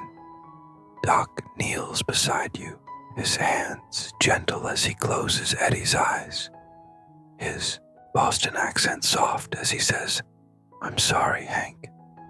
His voice a quiet anchor in the storm, his hands shaking despite his steady words. You don't cry, not then. Your grief a stone in your chest, heavy and cold, a weight that settles deep, a wound that won't heal. You carve his name into a palm tree near the village. E.L., Memphis, 68. Your knife steady, your hands shaking, a silent promise to carry him with you, to tell his mama he tried, to keep his memory alive in the mud and blood of the Delta. The loss of Eddie hits the platoon hard, a wound that doesn't heal, a silence that lingers like a shadow. The firebase is quieter now, his laugh replaced by a hollow emptiness, his cot empty, his gear packed away in a crate that'll go back to Memphis, a crate that carries more than just his things. It carries his dreams, his songs, his light. Sam prays more, his voice a steady hum in the mornings, his hand on your shoulder a quiet comfort as he reads from his Bible, the pages worn from use, the words a balm against the pain, a promise of peace you're not sure you believe in anymore.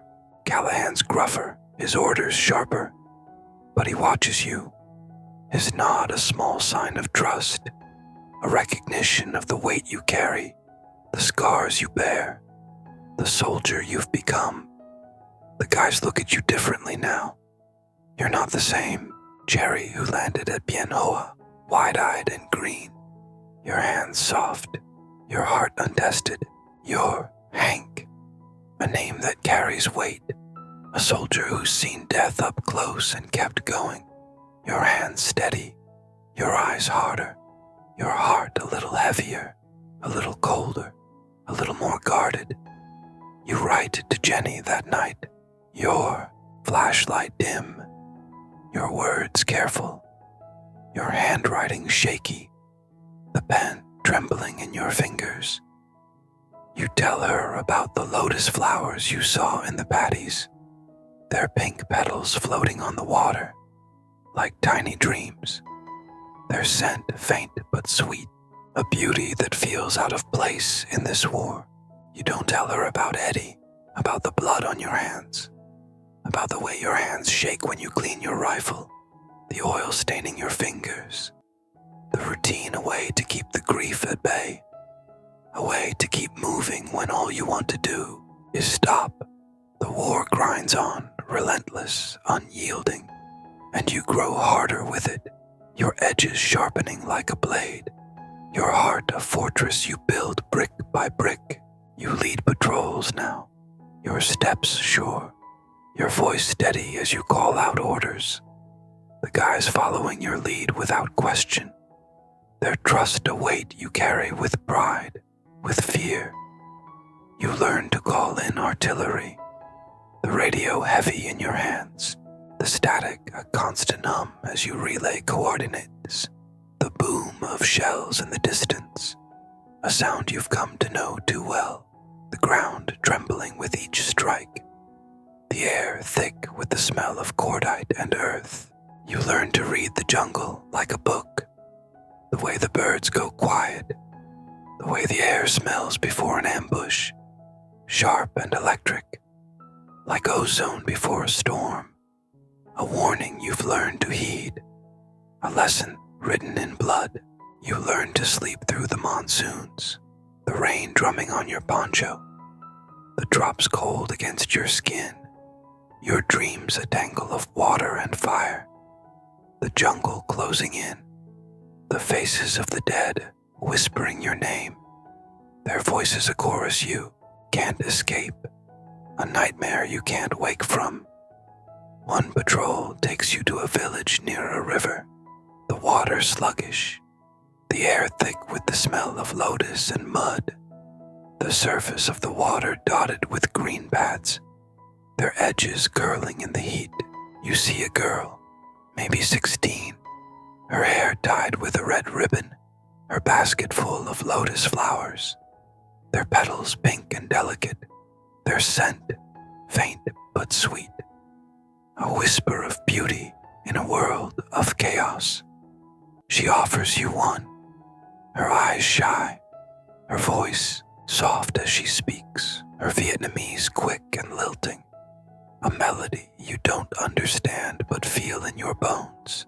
You take the flower, the petals cool against your fingers, the stem slick with water, and thank her, your own Vietnamese clumsy but earnest.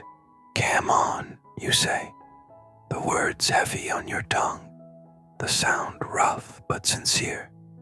She smiles, a quick, shy thing, her eyes bright, and you feel a pang, a connection to this land that's both enemy and home, a place of beauty and pain woven together, a duality you can't reconcile.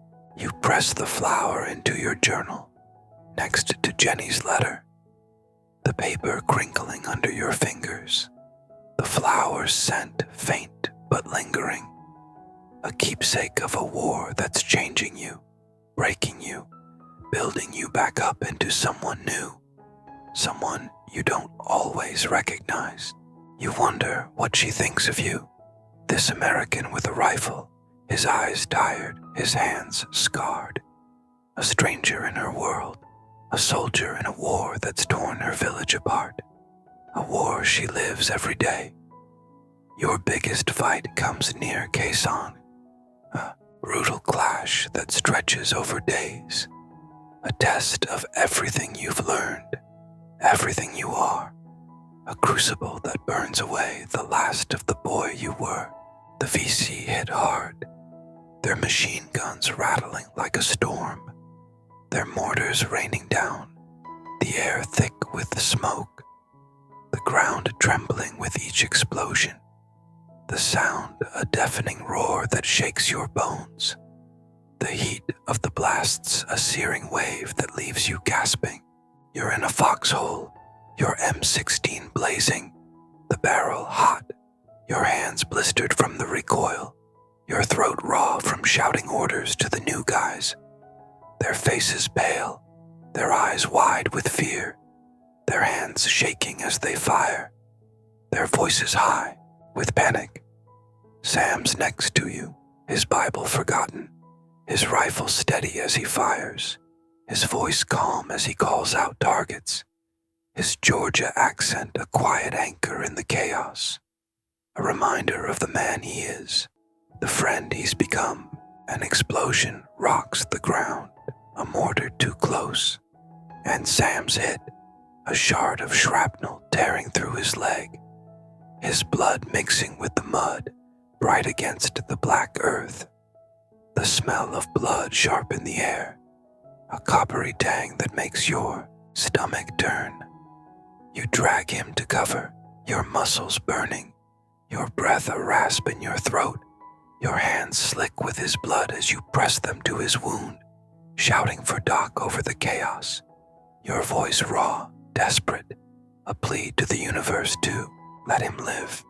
Stay with me, Sam, you yell, your voice breaking, your heart pounding as you tie a tourniquet with your belt, the leather digging into your fingers, the knot tight, the blood slowing but not stopping, a crimson stain that spreads across the mud. Doc reaches you, his hands steady despite the madness, his Boston accent sharp as he curses softly. Hold on, Georgia, I got you. his voice a lifeline, his hands quick as he works, the gauze red in seconds, the smell of blood and antiseptic sharp in the air, a bitter mix that clings to your nose, your throat. Callahan's on the radio, calling in gunships, his voice steady, his scars dark in the flare's light as he moves through the chaos, a rock in the storm, a leader you'd follow anywhere. The whop-whop of Hueys is a lifeline, their guns blazing as they strafe the tree line, the VC scattering under the onslaught, their shapes fading into the jungle, their rifles silent at last. You fight until your ammo's gone, your hands shaking as you reload with rounds from the dead, their bodies still warm, their faces frozen in shock, their eyes open, unseeing, a sight that burns into your memory, a weight you'll carry forever. Your eyes sting with the sweat and smoke, your ears ring with the sound of gunfire, your throat burns with the taste of cordite, a bitter tang that lingers long after the fight. When it's over, the jungle's quiet, the air heavy with the smell of napalm and death, the ground littered with shell casings, blood, and the remnants of a fight you'll never forget, a battle that's left you hollow, a battle that's taken more than you thought you had to give. You're alive, Sam's alive, but the cost is high. Half the platoon gone, their names a litany you carve into the trees, their faces burned into your memory, a weight you'll carry forever, a scar that won't fade, a wound that won't heal. You're recognized after Quezon, a moment that feels both hollow and heavy, a recognition that comes with a price you're not sure you wanted to pay. Callahan calls you to his hooch, the air inside thick with the smell of cigarettes and sweat, his eyes hard but proud as he looks at you, his hands steady as he pins a patch to your sleeve, the 9th Infantry's red and white emblem, a mark of what you've earned, what you've lost, a symbol of the soldier you've become. You're a soldier now, Hank, he says, his voice low, steady, his hand heavy on your shoulder, a weight that grounds you, a weight that reminds you of the cost. The guys nod at you, their respect a quiet thing, no words needed, their eyes saying what their voices don't. You're one of them, forged in fire and mud, a brother in this war, a survivor in a world that doesn't forgive mistakes. You carve another notch into your cot that night. J.R. Quezon, 68. Your knife steady, your hands scarred, a mark of survival, a tribute to those who didn't make it, a promise to keep going, to keep fighting, to keep living, even when it feels like too much, even when the weight feels too heavy. The Delta's lessons sink deeper, written in your bones, your blood, your dreams, a curriculum of survival you didn't choose, but can't escape. You learn to smell napalm before it hits, its scent sweet and acrid, a warning of fire and death, a smell that clings to your clothes, your skin, your memory. You learn to sleep through the rain, the drops drumming on your poncho, the cold seeping into your skin, your dreams wet and wild. The jungle a living thing that haunts you, its vines like hands that grip you, hold you, trap you. You learn to laugh again, a dry chuckle shared with the Sam over a cigarette, the smoke curling into the night, his leg bandaged but healing, his prayers a steady hum that keeps you both grounded, a reminder of the faith that carries him, a faith you wish you could find. You're 21 now, your hands scarred from rope burns, shrapnel, the grip of your rifle, your eyes older than they should be, your heart heavier with every patrol, every loss, every moment that reminds you of what you've seen, what you've done. You've seen too much. Eddie's death, Sam's wound, the faces of VC boys who could have been you, their eyes wide with fear, their hands shaking as they fired, their lives snuffed out in a moment, their blood on your hands, their faces in your dreams. You write to Jenny about the herons in the paddies, their legs thin as reeds, their wings white against the green, the way they glide like ghosts over the water, a beauty that feels out of place in this war, a beauty that keeps you sana. You don't tell her about the blood, the screams, the nightmares where the jungle closes in, the water rising, the faces of the dead calling your name. Their voice is a chorus you can't escape, a nightmare you can't wake from. The war's not over, but you're in it, boots deep, heart racing, with Sam's prayers, Callahan's nod, and that lotus flower pressed in your journal, a fragile piece of beauty in a world of chaos, a reminder of the girl who gave it to you, her smile, a light in the darkness, a light you hold on to when the shadows get too heavy. You're a soldier now, Hank, and the Delta's your teacher. Its lessons written in mud, blood, and the quiet strength you found within. A strength you'll need for what's still to come. A strength that will carry you home. If you can, make it that far. We're back for the final chapter of your story, Hank. Stepping out of the Mekong Delta's suffocating grip and into the quiet of home. A journey that's transformed you from a wide-eyed kid into a soldier etched by war. It's June 1969 now. The air thick with the promise of summer. The hum of cicadas a familiar song as you step off the plane at O'Hare Airport in Chicago. Your boots still crusted with the Delta's black mud. Your duffel bag a heavy burden on your shoulder. Inside, you carry fragments of Vietnam.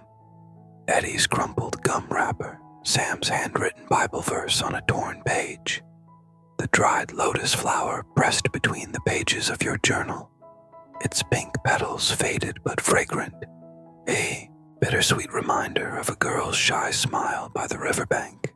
The war may be behind you, but its weight clings to you, a shadow that seeps into your bones, a story written in the scars on your hands, the lines creasing your young face, the quiet heaviness in your chest that no amount of homecoming can lift. So settle in, dim the lights for that cozy, sleepy vibe, and let's ease into the hum of homecoming, the struggles of reunion, and the slow, uneven path to finding yourself again. Hit that like button if you're still with me, and drop a comment. Where are you tonight, and what's the time there? Let's wrap this journey up, nice and slow, as we follow you back to Illinois and the life waiting beyond the war. The flight home feels like a fever dream, the plane's engines a constant droning roar that merges with the hum of your thoughts, the faces of the fallen flickering behind your closed eyelids, Eddie's wide, mischievous grin as he hummed, sitting on the dock of the bay, the VC boy's terrified stare as he fell in Dan Phu, the new recruits' pale, frozen faces at Khe Sanh, their voices silenced by the scream of mortar blasts. You're dressed in a freshly pressed uniform, the fabric stiff and scratchy against your neck, the starch a sharp contrast to the sweat-drenched fatigues you lived in for months, the smell of jungle rot and cordite replaced by the sterile, recycled air of the cabin. A stewardess with a bright smile offers you a Coke, the can cold and slick with condensation, the fizz a sharp burst on your tongue, a taste of America that feels foreign after the metallic tang of sea rations and the acrid bite of gunpowder. You sip it slowly, the sweetness cloying, your hands trembling slightly as you grip the can, the cold a small anchor against the memories swirling in your mind, the crack of rifles, the splash of water, the weight of a friend's body in your arms. You land at O'Hare, the tarmac shimmering under the June sun, the air thick with the smell of jet fuel and summer heat, a warmth that feels both comforting and oppressive after the Delta's humid haze. Your dad stands by the gate, his face weathered by years of hard labor in the fields, his eyes red-rimmed with unshed tears, his truck keys jingling nervously in his calloused hand. He pulls you into a hug, his arms strong and unyielding, his flannel shirt rough against your cheek, the faint scent of motor oil and tobacco, a grounding memory from your childhood, a smell that takes you back to Saturday mornings fixing fences. "You're home, son," he says, his voice thick with emotion, cracking at the edges. And you nod, your throat tight, the weight of your duffel bag, a physical reminder of the war you've carried across the ocean, a burden you can't set down. Your mom's there too, her apron dusted with flour from a morning spent baking, her smile trembling as she wraps her arms around you, her hands soft and warm, her tears wetting your neck, the lavender perfume she always wore flooding you with memories of her kitchen, of simpler days before the draft letter arrived, the smell mingling with the faint tang of dough and sugar. The drive back to Springfield, Illinois, is a quiet pilgrimage, the cornfields stretching out like a green ocean under the summer sky, the road a smooth ribbon of black, beneath the truck's tires, the engine's steady hum lulling you into a half-sleep, your head nodding against the window, the glass cool against your forehead.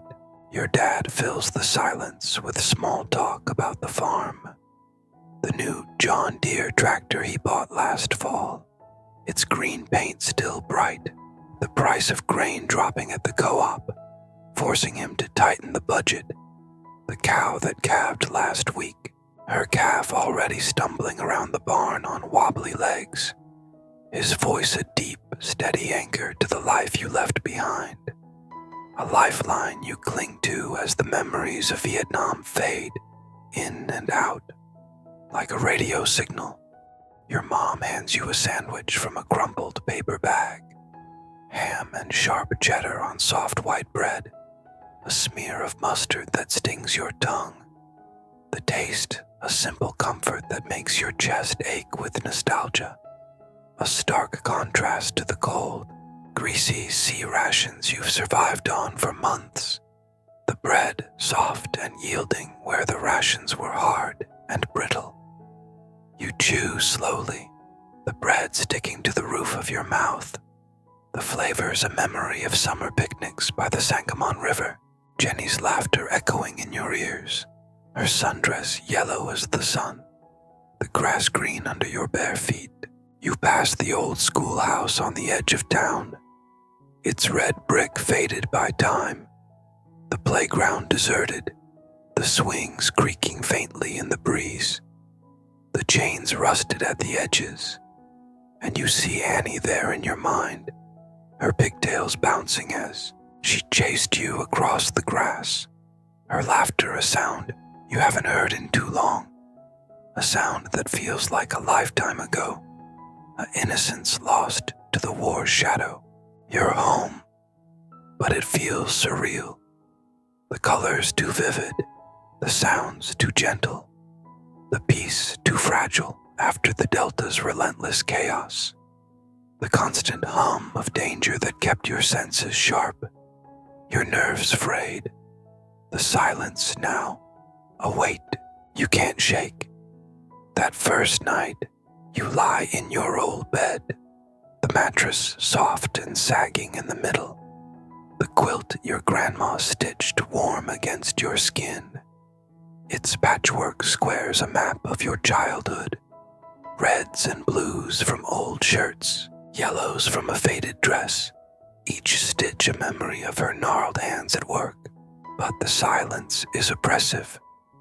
The absence of mortar thumps, gunfire, and Eddie's soft humming a void that keeps you awake, your eyes tracing the familiar cracks in the ceiling, your mind replaying the firefights, Dan Fu's eerie red flare, My Tho's muddy chaos, Kasan's deafening roar, the blood, the mud, the faces of those you couldn't save, their voices a whisper in the dark, a chorus of guilt that refuses to fade, the image of Eddie's grin haunting your every breath. Reintegration begins as a clumsy, hesitant dance, a step-by-step attempt to fit into a life that no longer feels like yours. A puzzle piece warped by the jungle's heat and the war's weight. The farm is unchanged, a constant in a world that's shifted beneath your feet. Cows lowing in the barn at dawn, their breath visible in the cool morning air. The sharp smell of hay and manure thick in the air.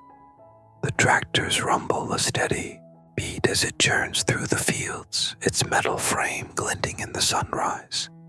But you're a stranger in this familiar place, your movements stiff, your hands unsure, your hands roughened by rope burns and jagged shrapnel scars, fumble with the milking buckets, the metal cold and slippery against your palms. The rhythm of the task unfamiliar after months of gripping an M16. Your fingers more accustomed to the trigger than the gentle pull of a cow's udder, the milk splashing awkwardly onto the straw-covered floor. Your dad watches from the barn door, his eyes quiet and assessing, his hands steady as he shows you how to angle the bucket just right. His patience a silent gift you feel undeserving of, a bridge you're struggling to cross, a connection you're desperate to rebuild, his weathered face a mirror of the man you hope to become. Your mom fills the house with familiar smells, roast chicken with crispy golden skin, creamy mashed potatoes with a pat of melting butter, apple pie with a cinnamon crust that flakes apart under your fork, the kitchen warm and inviting, the windows fogged with steam, the radio playing Hank Williams softly in the background. I'm so lonesome I could cry. A tune that tugs at your heart, but the portions overwhelm you. The richness too heavy after months of sparse, tin-flavored meals. And you push the food around your plate, the taste a memory you can't fully embrace, the comfort of it overshadowed by the hollow ache in your chest, the guilt of eating while Eddie never will. His last meal a half-eaten sea ration you found by his body. Annie's grown in your absence, her pigtails replaced by long hair. She tucks behind her ears, her voice higher and more confident, as she chatters about school dances, her new bike with its shiny red frame, the boy she likes named Tommy with, his freckled face, her eyes curious but cautious when they meet yours, as if she's unsure of this brother who's returned, hardened and silent, a stranger in her brother's skin, her innocence a stark contrast to the war's toll. The neighbors trickle in over the first few days, some with firm handshakes and warm smiles, offering congratulations. Proud of you, son, they say, their voices hearty, their hands rough from their own labors. Others, with averted gazes and hushed whispers about that war and those boys, A divide that cuts deep, a wall of judgment you didn't anticipate, a rejection that stings more than you'd admit, a reminder that the war followed you home in ways you can't escape, their stares lingering like a weight on your shoulders. The town of Springfield feels both familiar and foreign, a place you once knew but no longer fits. Main Street, lined with weathered shops, their awnings faded, the diner's neon sign flickering with a faint buzz, the jukebox spinning Johnny Cash's Ring of Fire, the smell of black coffee and frying burgers, a comforting aroma that drifts through the open door, the bell above it jingling with each customer. But the stairs follow you like shadows, some townsfolk with veterans' pins glinting on their jackets, a silent nod of recognition, a shared understanding in their eyes, a brotherhood forged in silence, others with cold silence, a judgment you feel in your bones, a label of war-tainted you can't shake, a stigma that brands you as different, broken, dangerous. Their whispers a hum you can't ignore. You take a job at the garage where your dad once worked, a small, grease-stained shop on the edge of town, the oil slick under your fingers, the clank of wrenches a rhythm you once knew, a comfort you tried to reclaim, the smell of gasoline a faint echo of the Delta's fuel drums, but the sharp bang of a backfiring truck sends you ducking behind a tire stack, your heart pounding in your chest, your hands trembling, a flashback to Kayson's mortar blasts, the ground shaking beneath you, Sam's blood warm and sticky on your hands as you dragged him to safety, his leg torn open, his voice weak but steady. "I'm okay, Hank, I'm okay." His faith a light in the darkness. You stand up slowly, your breath ragged, your coworkers staring, their whispers sharp as knives. He's one of those vets, you know, the ones who came back wrong. And you force a smile, your hands still shaking as you pick up the wrench, the metal cold against your skin. A lifeline you cling to as you try to ground yourself in the present. The garage's fluorescent lights harsh against the memory of jungle shadows. PTSD settles in like an uninvited guest, its presence inescapable, a shadow that darkens even the brightest moments, a companion you can't shake. The nightmares come every night, vivid and suffocating. The jungle closing in around you, the water rising to your chin, the vines wrapping around your legs, Eddie's voice calling your name in a fading rasp. "Hank, don't leave me." The VC boy's accusing eyes staring up from the muddy paddy, his blood mixing with the water, a dark stain that spreads like ink across your vision. You wake in a cold sweat, your sheets twisted around your legs, your breath coming in short, panicked gasps, your hands reaching for a rifle that isn't there, your body still primed for a fight that's over. The room spinning as you sit up, your heart a drumbeat in your ears. Daytime brings its own trials.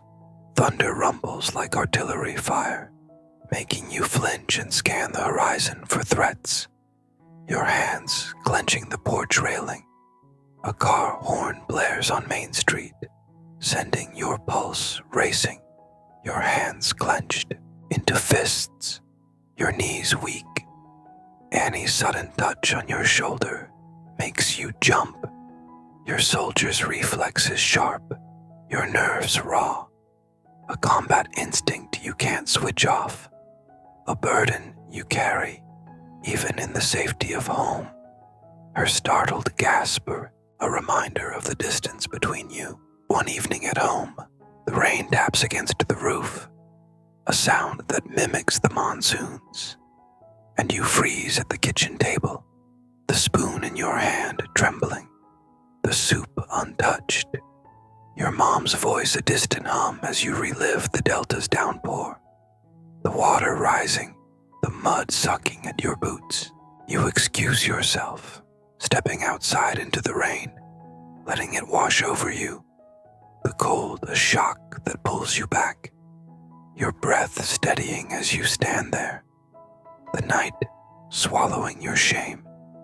Later you visit the VA, the doctor's office sterile and white, the air sharp with antiseptic, the questions probing. Do you hear voices, see faces, feel the war in your bones? And you nod, your voice low, your hands clasped tight, admitting the nightmares, the flinches, the weight, the doctor's notepad scribbling your pain into lines, a map of your brokenness, his voice calm as he offers pills to dull the edges, therapy to unravel the knots. Jenny becomes your anchor, a light in the darkness you cling to, a tether to the man you want to be, a hope that keeps you grounded. She meets you at the diner on a warm Saturday afternoon, her sundress a soft yellow like the one from your letters, her hair loose and catching the sunlight, her smile shy but warm, the scent of her roses and vanilla perfume, a grounding memory of the promises you made in your letters, the hope that kept you going through the worst nights in the Delta, the ink smudged by sweat on the page.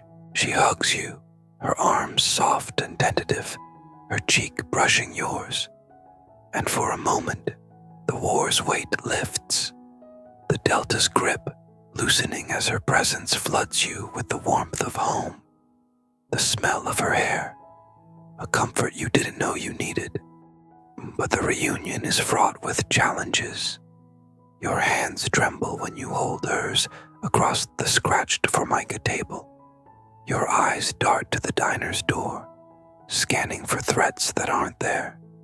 Your voice falters when you try to share Vietnam, the words catching in your throat, the memories too raw, too heavy to speak aloud, the image of Eddie's body too vivid to voice. She listens, her eyes soft and patient, her hand steady on yours, her fingers tracing small circles on your knuckles, a rhythm that calms you, and you tell her about the lotus flowers floating in the patties, their pink petals delicate against the green water, the herons gliding like ghosts over the Delta, the fisherman's silver fish glinting in the sun, leaving out the blood, the screams, the guilt that gnaws at you like a persistent ache, the weight of a decision you can't undo. She invites you to her parents' house that evening, a modest 2-story home on the edge of town, the porch swing creaking under your combined weight, the night air cool against your skin, the stars a bright blanket overhead, the crickets chirping a soft lullaby, the wood creaking under your feet. You kiss her there, her lips soft and warm, her breath a quiet rhythm that feels like hope, a connection that grounds you, a promise you're desperate to keep, her hand in yours, a lifeline. But the nightmares intrude later that night, waking her with a shout as you thrash in your sleep, your fists clenched, your body tense and ready to fight, the jungle's vines wrapping around you in your dreams, pulling you under. Her voice, a whisper, "It's okay, Hank, you're here."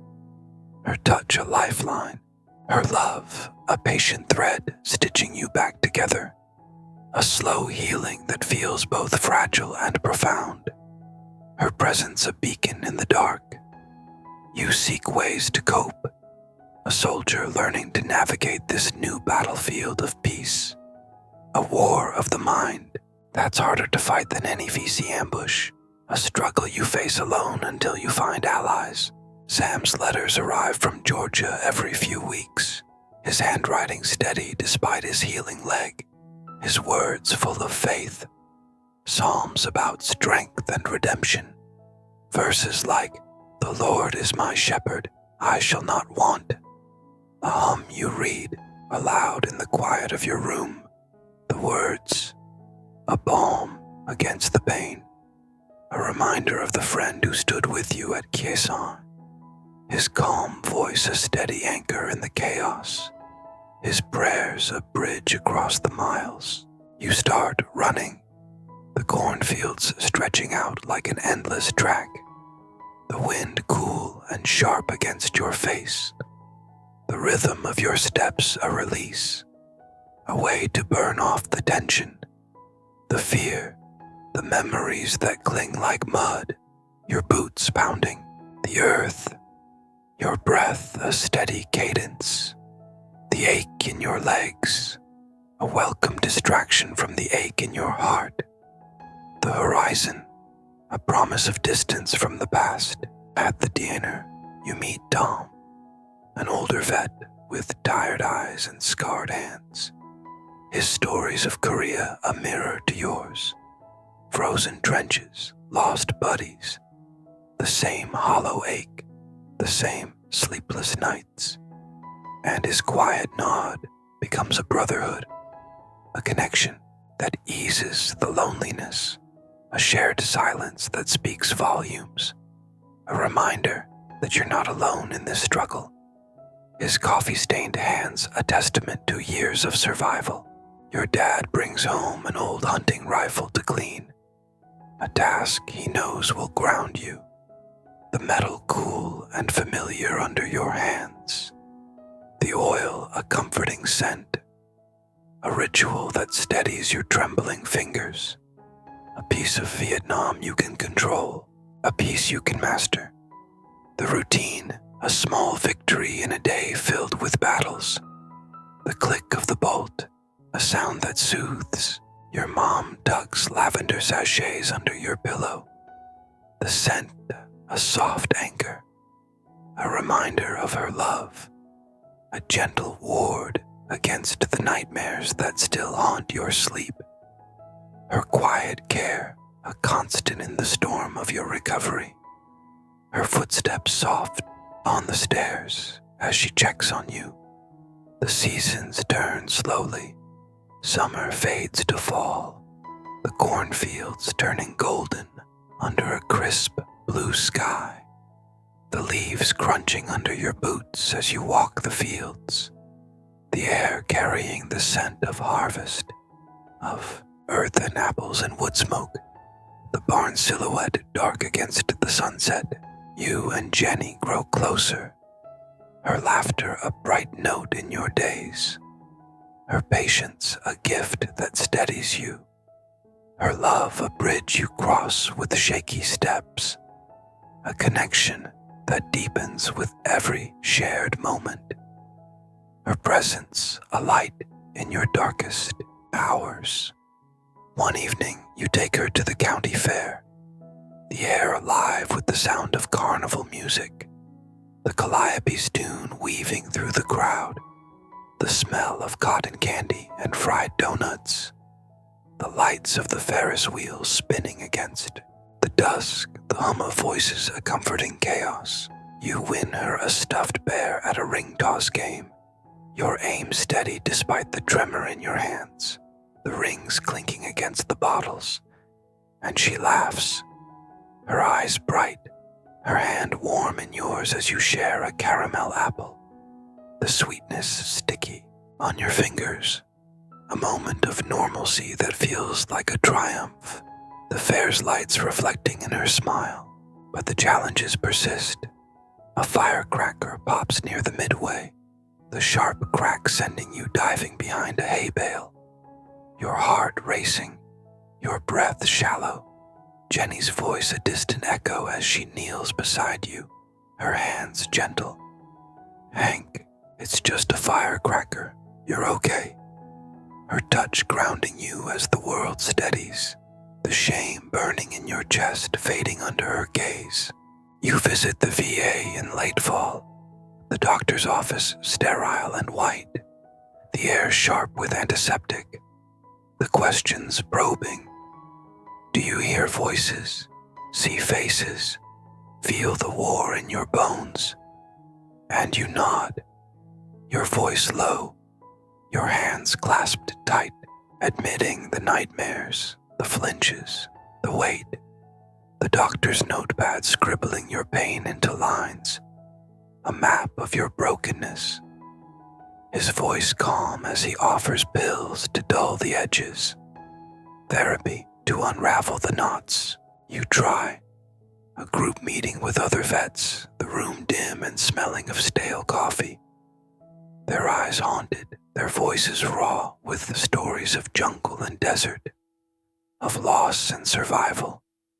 A chorus you join, a healing that begins with a single step, a shared understanding that eases the isolation, a hand on your shoulder from a man who nods. We get it, kid. Christmas arrives, the house aglow with colored lights strung along the eaves, the Christmas tree's pine scent filling the air, its branches heavy with ornaments, Annie's handmade stars dangling from the tips, your mom's sugar cookies on a plate, their edges dusted with red and green sprinkles, a tradition that brings a fragile smile to your face. The warmth of the hearth, a contrast to the Delta's chill. You feel a peace settle in, delicate but real. A hope that grows like a seedling, a life you're rebuilding, brick by shaky brick. A future you're starting to believe in. The sound of Annie's laughter as she opens a gift. A melody that heals. The war lingers. A ghost that never fully leaves. Its echoes in your dreams, the scars on your hands, the quiet moments when the past creeps in with the sound of a distant train mimicking mortar fire, the smell of rain triggering memories of monsoons, the damp earth of the Delta under your boots, the weight of a decision you'll carry forever. But you're home, Hank. A soldier turned survivor, a man shaped by mud, blood, and the quiet strength you found within, a strength that's carried you through the darkest nights, a resilience forged in fire. You write to Sam about the first snow of the season, the silence it brings as it blankets the fields, the herons you spotted at a frozen pond near the farm, their wings white against the gray ice, a beauty that echoes the Delta's grace, a beauty that keeps you moving forward, a reminder of the resilience you've learned. His reply, a promise of a visit. You hold Jenny's hand, her engagement ring a warm weight on your finger, a promise of tomorrow, a future you're fighting to build, a life you're daring to imagine, maybe a small house by the river, a family of your own, a peace that lasts, her smile a light in the winter dusk, the Delta's lessons, resilience, humanity, the strength to endure, carry you onward, a quiet power that sees you through, a power that brings you home, not just to Illinois, but to the man you're becoming, step by steady step. A man who's learning to live again, to love again, to hope again. The sound of her voice a lullaby against the war's echo.